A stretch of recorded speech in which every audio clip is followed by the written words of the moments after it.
Hello, we're gonna read a story. Chicken bedtime is really early. What do you think the story is about?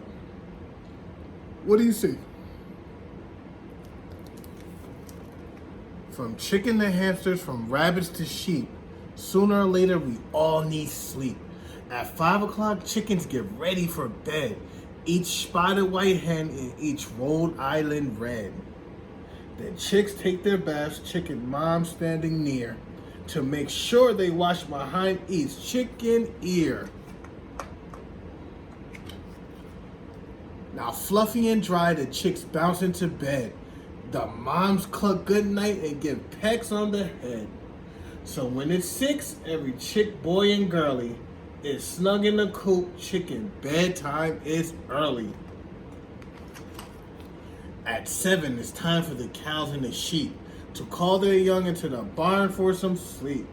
The lambs and the calves are all running and playing, not listening to what their mamas are saying. What kind of animals do you see? What did mommy say that it's time for them to do?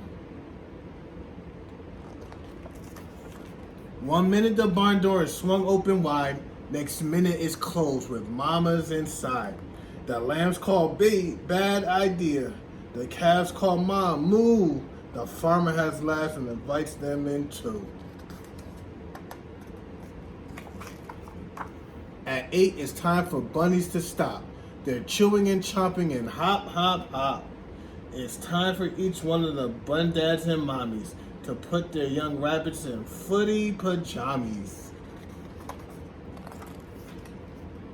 Then into the rabbit hole, into the pile.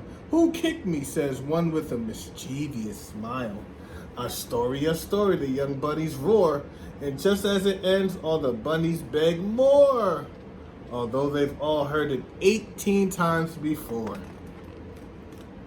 At 9 o'clock, fishes are ending their day. Each eel, each minnow, each snapper and ray. Those that have teeth, well, they give them a brush. Those that do not, well, they gargle and such.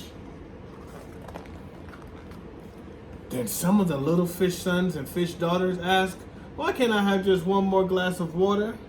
The fish dads are stern. No more carping, I said. You've got school in the morning. Come on, get off to bed.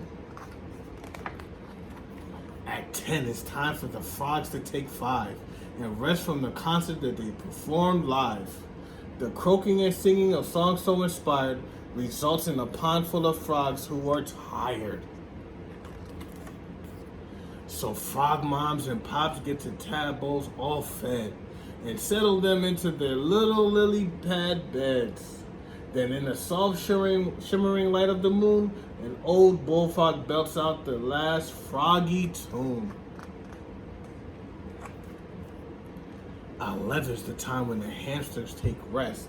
At 12, they're back up at their hamstery best. Refreshed from their nap, all hamsters now feel like talking a brisk midnight jog on the wheel. Now 1 o'clock isn't a bedtime, you see, nor for that matter if 2 or if 3. At those times, most creatures are fast asleep, except for the hamsters, what hours they keep. At 4 in the morning, the rooster he rises, does push-ups and curl-ups with weights of all sizes. He climbs up to the French pots and crows at the sun, announcing to get all the day has begun. The chicks get up out of the break of dawn. They wake up their mothers who grumble and yawn. The cows will soon get up and call, morning moo. The bunnies will wake up and hop to it too. Later sheep, frogs, fishes, and you. Wait, who's asleep now? You'll never guess who. Who's asleep? Who do you think is still asleep? Who was awake during the whole story? The end. What was the story about? What animals do you remember? Which animals didn't go to sleep? And what happened in the end? Thank you guys for reading.